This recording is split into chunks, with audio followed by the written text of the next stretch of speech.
imagine. Sometimes as we grow older, we forget that our imagination is a God-given capacity.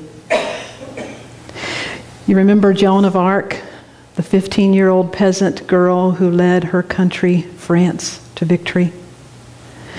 Well, as Joan of Arc stood before her inquisitor,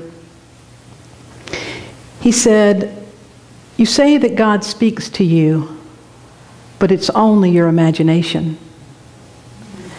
And this 15-year-old girl looked in the face and said, "How else should God speak to me?" Our imagination power. It is through the imagination that we, in the Hawaiian culture, the Hawaiians call your imagination a sacred canoe, a celestial canoe, because they believe that the imagination had the power to lift you up above your limited self, rise above any situation or circumstance, and travel up into the heavenly realms. And they believed that you could grab the Big Dipper and scoop up a pile of possibility and bring it back to earth and anchor that creation on earth. So how about a round of imagination for everybody this week, yes? Thank you, Tilly. So not only is it Birthday Sunday, this is the first Sunday of our fall series, which is called a Synergy Series, and we are focusing on this text, Reinventing the Body, Resurrecting the Soul. How many of you are planning to participate in a group? Wonderful, wonderful. We still have some books available if you'd like to pick up a copy.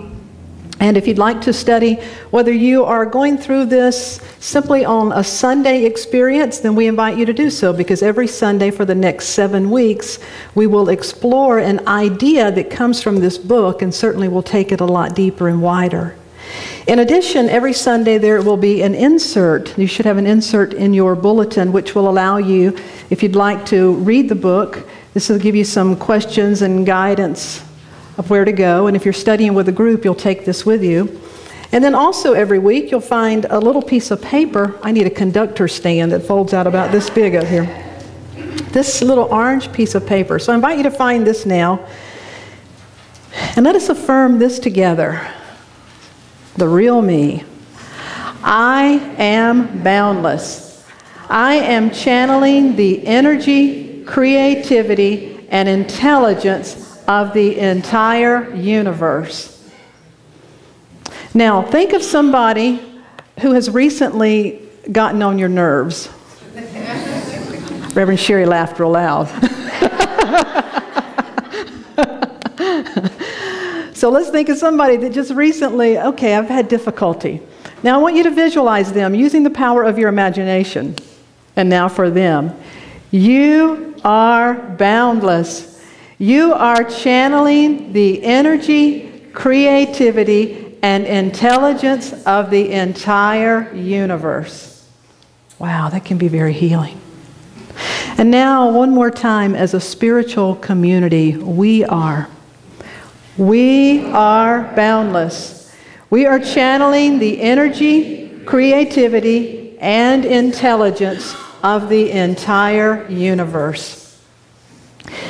If we sat with that little orange card alone this week and really took in that thought, that and that alone could take us to places outside of ourselves, which is exactly where we are headed today. In this book by Deepak Chopra, we're given 10 different breakthroughs. And over the course of 7 weeks, we'll cover all 10 of those. So today we have 2, and I want to jump right in and share with you the first breakthrough. Now, the first breakthrough is your physical body is fiction. Deepak says breakthroughs depend on daring ideas. So let's begin with the most daring of all. Your physical body, which you've always assumed to be real, is actually fiction. If you could see the physical body is an idea of your mind simply stubbornly holding on to, then an enormous breakthrough would take place. You would no longer be imprisoned in a lump of matter. Best of all, you would be free to adopt a better idea of your body. Your body already knows that its purpose in life isn't physical. When you look at your body, you are actually seeing intelligence at work. Now this is very important, and it's also very important to understand that what we are not saying is that the body is not important.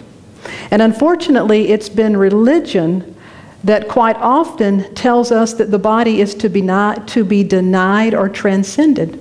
Think about the religious, whether it's a Western religion or Eastern religions, how many religions still prohibit a priest or someone in the priesthood or the ministry to be married, or any physical satisfaction is seen as being of the devil.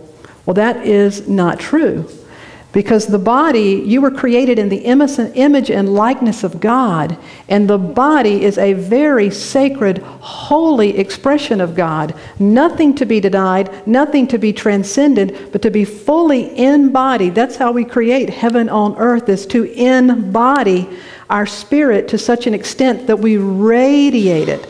So many of us are still in that shame and some of that old psyche stuff, and there's a lot of healing that can take place when we realize that our body is a beautiful expression of our godness, of our spirit.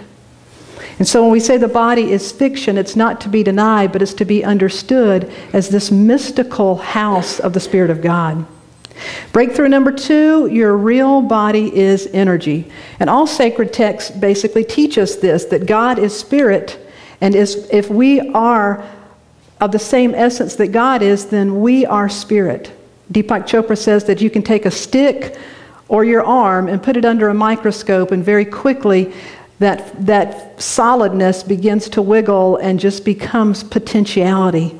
That what we are at our very essence is energy and awareness. And our goal is we know that, but through this next 7 weeks, is to open ourselves up and experience it at a different level.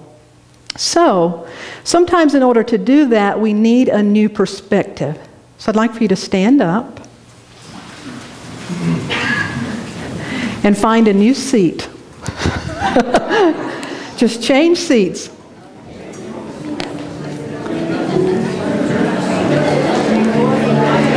Not very far, just somewhere.